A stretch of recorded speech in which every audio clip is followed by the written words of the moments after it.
মাজুলীত এতিয়া ৰাস হৈ আছে আৰু কাৰ্তিক পূৰ্ণিমাৰ পৰা অগ্ৰহায়ণ পূৰ্ণিমালৈকে প্ৰায় 1 মাহ জুৰি দীঘলীয়া এটা প্ৰচেষ্টা তাত উদযাপন কৰা হয়। কিন্তু 3 দিনৰ পৰা 7 দিনৰ ভিতৰতহে মাজুলীত উদযাপন কৰা হয় ৰাসৰ যিটো উৎসৱ। কিন্তু অসমৰ বিভিন্ন প্ৰান্তত মাজুলীৰ বাহিৰে এদিন বা দুদিনহে উদযাপন কৰা হয়। আৰু আচলতে খুব ভাল লগা এটা চেলিব্ৰেশ্যন আমাৰ অসমত হয়। আৰু ই আচলতে শ্ৰীকৃষ্ণৰ যি লীলা বা ৰাস সেইখিনি দেখুওৱা হয়। কেনেকৈ গোপীৰ লগত ধেমালি কৰিছিলে, নাচিছিলে, গাইছিলে, প্ৰেম কৰিছিলে। আৰু তেওঁৰ সেই চৰিত্ৰটোৱে বা তেওঁৰ সেই গোপীখিনিৰ কাৰণে মৰম ভাল পোৱা সেইবোৰ আচলতে নিস্বাৰ্থ প্ৰেমৰ এক প্ৰতিনিধিত্ব। আচলতে সেয়া দেখুৱাই যায় কেনেকৈ আচলতে আমি নিস্বাৰ্থভাৱে কাৰোবাক ভাল পাব পাৰোঁ। আৰু আজিকালি যিটো বস্তু নোহোৱা হৈ গৈছে, কিন্তু সেইবোৰ চালে আমি বহুত ধৰণৰকৈ আমি শিকিব পাৰোঁ আমাৰ লাইফত তেনেকৈ। আৰু ৰাসৰ উদযাপন আচলতে মাজুলীলৈ গ'লেহে গম পোৱা যায়। বাকী বেলেগ অসমৰ বিভিন্ন প্ৰান্তত যদিও উদযাপন কৰা হয়, ইমান সেইটো মানে ভালো লাগে, বেয়া নালাগে। কিন্তু সেইটো ভাইব আচলতে আমি মাজুলীলৈ গৈহে পাম মানে। আৰু এনেকুৱা সময়ত বাহিৰৰ পৰা বহুত টুৰিষ্ট আহে আৰু লগতে আমাৰ ভাৰতৰ বিভিন্ন প্ৰান্তৰ পৰা মানুহ আহে চাবলৈ। আৰু টুৰিজিম বুষ্ট হয়, এইটো কাৰণে খুব ভাল কথা নহয়নে? অসমৰ GDP তাত বুষ্ট হয় সাংঘাতিক ধৰণে। আৰু লগতে ৰাসৰ যদি ইতিহাসৰ কথা কওঁ, ইয়াক আৰম্ভ কৰিছিলে কোনে গম পায়নে? মহাপুৰুষ শ্ৰী শংকৰদেৱে।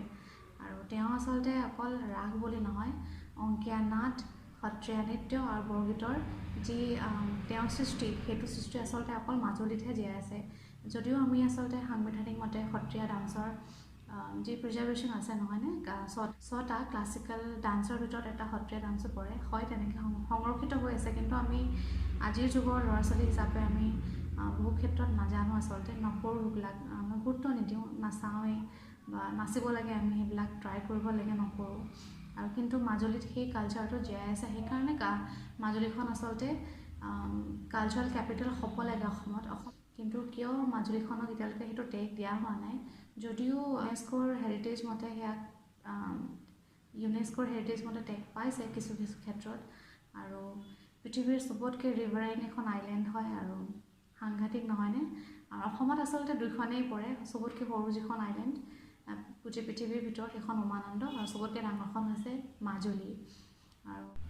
আৰু এতিয়াতো ৰাস চলি আছে। বাহিৰৰ পৰা বিভিন্ন প্ৰান্তৰ পৰা, দেশৰ বিভিন্ন প্ৰান্তৰ পৰা মানুহ আহিব ৰাস চাবৰ কাৰণে। আৰু তেওঁলোকে ফেৰী দিয়ে যাব লাগিব। আচলতে আজিলৈকে মানে মাজুলীলৈ যাবৰ কাৰণে এখন ব্ৰিজ নবনিলে। আৰু যিখন বনি আছে 2021 চনৰ পৰা বনিয়ে আছে আজিলৈকে, কিন্তু সম্পূৰ্ণ নহ'লগৈ।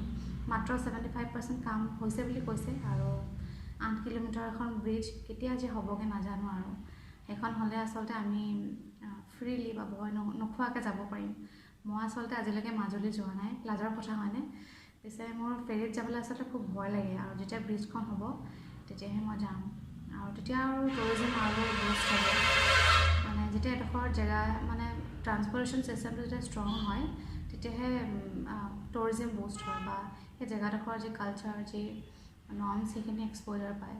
তো সেইকাৰণে আচলতে কমিউনিকেশ্যন ষ্ট্ৰং হ'ব লাগে, ৰাস্তা পদূলি ভাল হ'ব লাগে, নেটৱৰ্কৰ ইছ্যু থাকিব নালাগে, বা হোমষ্টে সেইবোৰ থাকিব লাগে।